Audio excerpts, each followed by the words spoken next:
Okay. Look, I have to define an observation for hepatocellular adenoma for more than 5 centimeters. As you see already with Paulo, it is a benign liver tumor. It is mainly encountered on young female with oral contraception. We see that the incidence is very related to the presence or not of oral contraception. There is other rare etiology, especially in patients who can take some estrogen therapy for some disease. In men, it is rare, less than 5%. And if you have adenoma in men, you should look for the androgen use. If patient had metabolic syndrome, in patient with glycogen storage disease, and with patient with some vascular anomaly, they can develop adenoma. But what we can do that we have, since many years, we have changed in that presentation of hepatocellular adenoma. More and more adenoma are developed in obese patients, in patients with steatohepatitis and metabolic syndrome. We have less adenoma with oral contraception, and adenoma are more multiple. If we look to the body mass index, in our experience, in the other experience coming from the Netherlands, about 2/3 of patients had at least overweight, and even we have some patients have morbid obesity. About 10% of patients have morbid obesity. I think we should take this in account when we discuss surgery for this patient with adenoma. As we see with my colleague, we have 4 or 5 subgroups of hepatocellular adenoma on imaging. The first one is the inflammatory one. What we can see on the late phase, there is no washout. The adenoma there is hypervascular, and this is at risk of bleeding. The steatotic one, we have only steatosis. The third one is the classic one. It is like HCC. We have washout at the delayed phase, and we have the unclassified hepatocellular adenoma.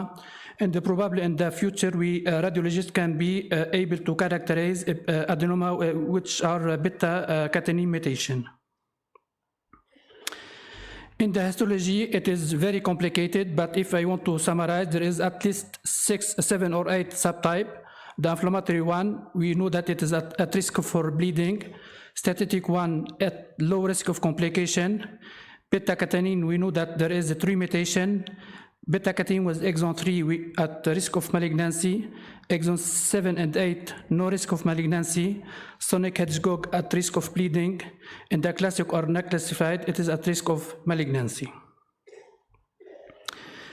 If we have hepatocellular adenoma for more than 5 centimeters, we know that there is a risk of bleeding, is about 20 to 25%, and risk of malignancy, it is less than 5% in female, is about more than 50% on men, and we know that, of course, the main indication of resection of surgery is the bleeding. This is the main indication for surgery.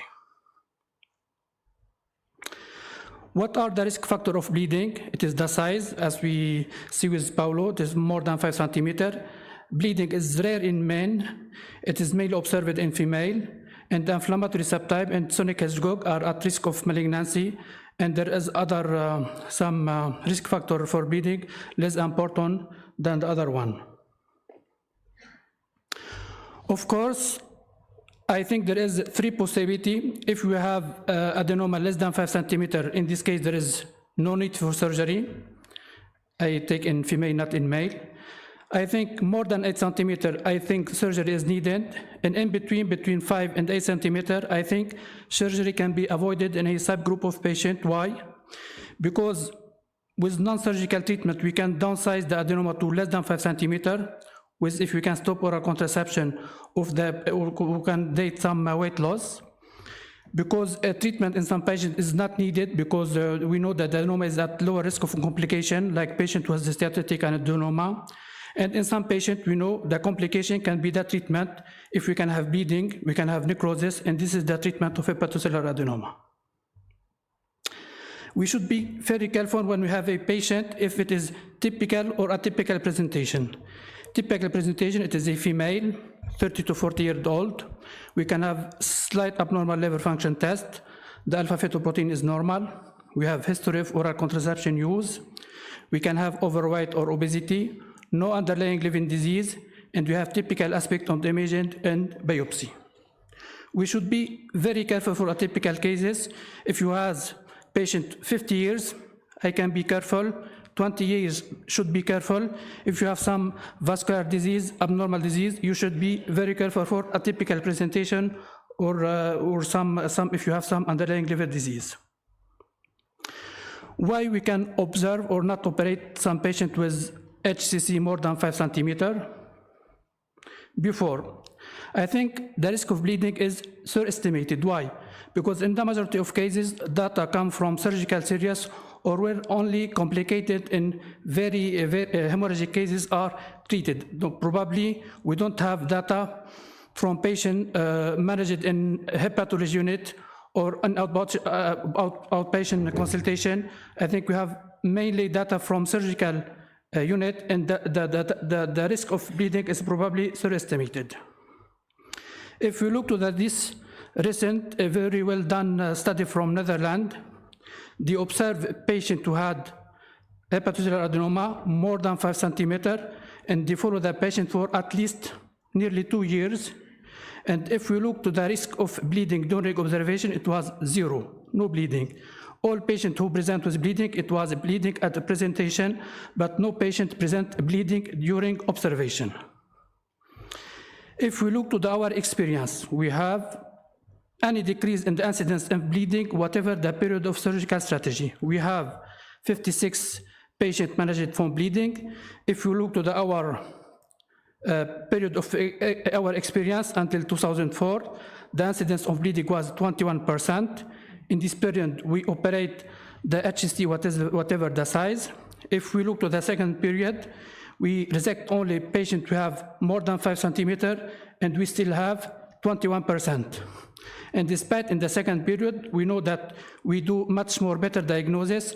Patients are opened rapidly, but we still have the same rate incidence of bleeding. Why?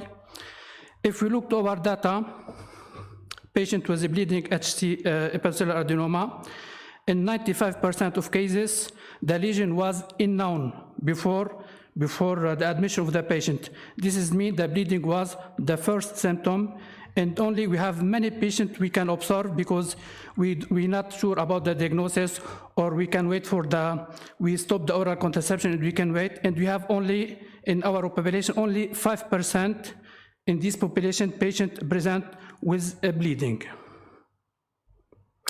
Probably, for me, there is 2 presentations of hepatocellular adenoma. The first one, the complication is the first symptom. We have patient with a bleeding, you have to manage the bleeding. And the second one, you have patient with non-complicated hepatocellular adenoma, and probably in this subgroup, the risk of complication is much more lower than we have in the literature. Second, we know that bleeding is not severe. If you have bleeding, the patient is rapidly stabilized after resuscitation. Hemodynamic instability is very rare, less than 10%. In 90% of cases, we have intralesional or intrahepatic bleeding, and the patient who present with intraperitoneal bleeding is less than 10%. And if you look to the recent literature, there is no mortality related to bleeding from hepatocellular adenoma. Third, is preventive surgery really needed to avoid the bleeding? Because simply in some patient, bleeding can be the treatment leading to a spontaneous cure of hepatocellular adenoma. This patient with large adenoma of the liver, which is better?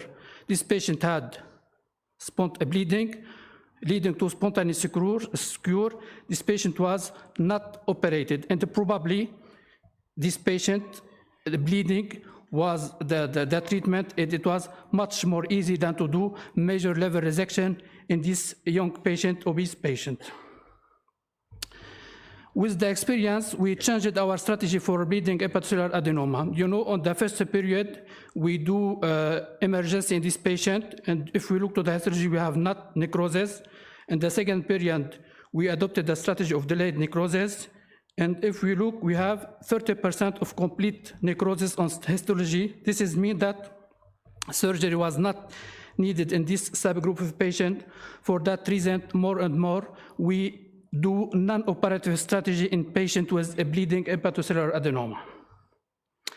And when we look to the risk factor of complete necrosis on histology, we found that a patient who had embolization, patient who have a greater proportion of the hematoma inside the adenoma, and a patient who had only cystic lesion At the end of the embolization before surgery, we can find complete necrosis, and really in this patient, like in this patient, they had complete necrosis, and there is no more need to operate in this patient. Our new strategy treatment for hepatocellular adenoma, we control the bleeding. It's not so complicated. We do systematic embolization, not only to stop bleeding, but only to increase necrosis. We stop the oral contraception. We try to do weight loss if you have overweight or obesity. And now there is no need to operate if you have female with typical presentation, if you have complete necrosis on imaging, or if you can downsize the adenoma to the less than 5 centimeters. In our experience, in 40% of cases, patient with a bleeding adenoma, there is no need to operate. The bleeding was the treatment. This is a very good example. This patient had 2 hepatocellular adenoma, one with the bleeding, complete necrosis, and the second one was resected by the laparoscopic approach. This is another example. This patient with the bleeding, embolization, we have complete necrosis. This patient was cured without surgery. Even in patient with more than 5 centimeters, surgery is not the only option. We can do, we should stop the oral contraception. We can do weight loss. And of course, there is the other option treatment like embolization or ablation. I will not discuss about this treatment because it's not our subject. We should stop oral contraception, and what we know that recently for more than 6 months, this patient had adenoma or more than 5 centimeters. We stop oral contraception for 2 years, and you look after we have really decreased to 23 millimeter in diameter of the adenoma. This is excellent a paper from Netherlands. They observed the patient with large adenoma, more than 5 centimeters, and if we look the result after 4 median period, weeks of follow-up, in 60% of cases we have decrease in size of adenoma to less than 5 centimeters. But of course we know that large adenoma take much more time. The message that we should stop oral contraception, but we should wait for many weeks or many months before having a good result.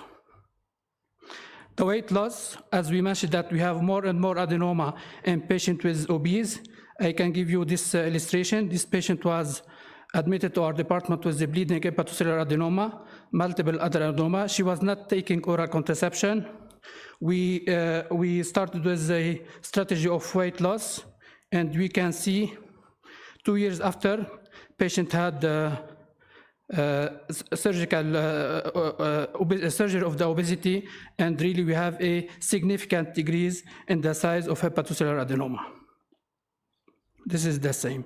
And as I mentioned with Paulo, steatotic adenoma, if it is more than 5 centimeters, we know it is at low risk of complication in this patient. Even if you have 7 centimeters, especially if it's difficult location, there is no need to operate. We can only observe a patient. Even in some cases, the only possibility is to do liver transplantation. This patient had right hepatectomy. They have many other adenoma on the left liver. It is not possible to remove all the liver. It is very excessive to do liver transplantation. I think we can wait, and we know that we can have a risk of progression or regression of hepatocellular adenoma, but we know that the risk of complication is very rare. In this study from Netherlands, we know that after menopause, that the majority of patients lesion become undetectable or significant regression. Of course, the risk is the malignancy, but we know that in female, the risk of malignancy is low, less than 5%. It is observed in large adenoma on the classic one and beta-catenin mutated exon 3. And if we look to this data, of course, the risk is low, but it is mainly observed on large adenoma, more than 8 centimeters. And even we have some series, there is no adenoma in female, no degenerated adenoma in female, but the risk it is really low. This low risk, there is no justification for systematic resection due to the risk of malignancy because it's not very high. Only in men, we know that in man, whatever the size, we should operate because the risk of McLean's is very high, more than 50%. But I think there is only two situations we can observe: patient with glycogen storage disease and the patient who had multiple mutated HNF alpha 1, because we know that the risk of McLean's is low. And only in this situation in man, we can observe some large adenoma before doing resection. To conclude, if I have female with non-complicated hepatocellular adenoma between 5 and 8, typical presentation, positive strategy, I think we can stop oral contraception. Weight loss strategy if the patient is had overweight or obese. If you have regression, you can have sample observation. Regression, probably adenoma is not degenerated. And if you have no regression, you can discuss resection if the patient had risk factor for malignancy, or if the resection is very easy, left lateral or segment set, you can do laparoscopic resection. Otherwise, you can observe if the patient have no risk factor for degeneration, or if the patient need difficult resection like right hepatectomy. Thank you for your attention.